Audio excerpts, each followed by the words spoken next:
How does Abel do against Versusi? I mean, I would imagine, again, at, like, higher level, I think she has a good ways to deal with flight. She can equalize his reward almost. Like, she doesn't do as much damage as him, but she does it without sacrificing her own health. And she has 17k. He probably still wins the zoning war, right? But, like, I would imagine Versusia beats his ass, right? Very bad. Probably his second worst matchup. Yeah, okay. That my instincts would tell me that too, right? Matchup is Cheeks. Would H-Pillar cook flight? Yep. Versusia fucking murders Abel? Yeah, that sounds right to me. That, like, obviously you guys would know better, but, like, I'm also saying, like, that, yeah. Might be the worst now that Belial is nerfed. Was Belial his worst matchup before? I thought Matera, I mean, not his worst matchup, but I thought Matera was pretty bad for him because of how she interacted with flights and the fact that he actually, like, couldn't fully outzone her, but I think it was fair. It's like 10-0 dead ass. I don't know about all that. Actually, I'm pausing the recording for this for a second. 8-2 matchup charts, remember, are assuming equally skilled players, right? So if the two players fighting each other were exactly as good as each other, the difference in how the characters match up is so severe that if they played a 1st to 10, even if they were exactly as skilled and had all of the knowledge necessary to play the matchup optimally, you're saying one of them would, on average, win 8, and one of them would win 2.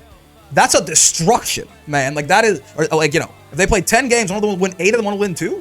Those matchups don't exist in this game. They don't exist in maybe any modern fighting game, but definitely not. I don't think Abel has a 7-3 matchup outside of Release Near. Maybe, yeah. Yeah, like, bro, Release Near was not 8-2ing anyone, I don't think. Maybe. Release Near might have been 8-2ing some characters. I really doubt it, right? If it 7-3, I don't have enough confidence to say, like, maybe it really is that bad. But, like, nah, man. 8-2 is... So, people, 8-2 is basically literally unplayable, right? Imagine you were doing everything right. 8-2 simply don't exist in modern fighting games, yeah. Like, imagine you were doing literally everything right in the matchup. You were playing, it as you are supposed to, and just the general RPS is so skewed in your favor that you only get 2 out of 10 games, right? That, like, think about how unfair that has to be. Like, that literally is, like, an 8-2 matchup is, like, this character's primary move is, this character has move A, right? And the other character's primary move is, if player does move A, do 5,000 damage to them, right? That shit is probably an 8-2, right? Like, you know, like, just like if, like, you know, without any counterplay with anything. Typically 7-3 is already exaggerating, yeah. Like 8-2, I can't even think of an 8-2. I've only been playing, like, mostly, you know, fighting games from Dragon Ball FighterZ on. I don't know if an 8-2 exists. If 8-2 and 7-3 don't exist in modern fighting games, just the realistic 10-game score, then yeah. Like 6-4, by the way, 6-4? Release Happy Chaos versus Gold Lewis? Maybe, yeah. 6-4 is, like, a bad matchup. Right? Like, I'll give you an example. Right? I'll give you an example. Happy Chaos versus Eno? 8, I don't know, 8 Release? Maybe. Release Happy Chaos is really stupid. But again, 8-2 is so bad, man. I don't know. I don't know enough about Strive to tell you you're wrong, but, like, bro, 8-2 is so bad. I promise you, 8-2 is horrible. Like, okay, let's talk about, I don't know, man. Like, what would I say, like, Nier versus Lucy? That shit might be, that's probably like 6.5, 3.5, man, right? Like, probably, maybe. I don't think, that's not a 7-3. Maybe that shit might be 6-4, right? Like, let me talk about, like, Ladiva, for example. I don't know.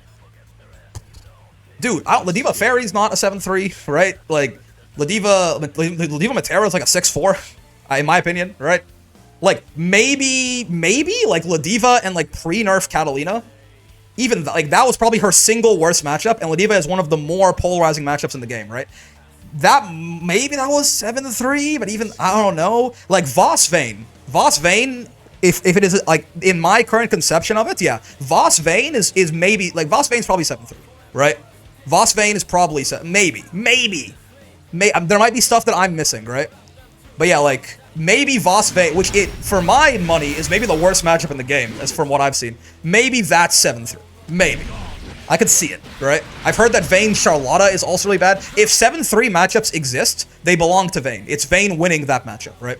Vayne is like a really weird-ass character in that he's just ass, right? But, like, he just invalidates some people.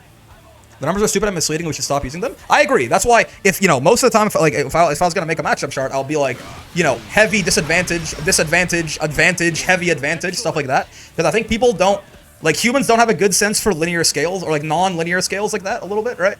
Like, they don't realize that how much worse an 8-2 is than a 7-3. But yeah, if we're going to use the colloquialism, you have to realize that basically everything past 7-3 is basically useless in modern fighting games. I don't know if any, like, yeah, Smash, unironically, might have some. I don't know. Sonic Ganondorf is probably like an 8-2, right?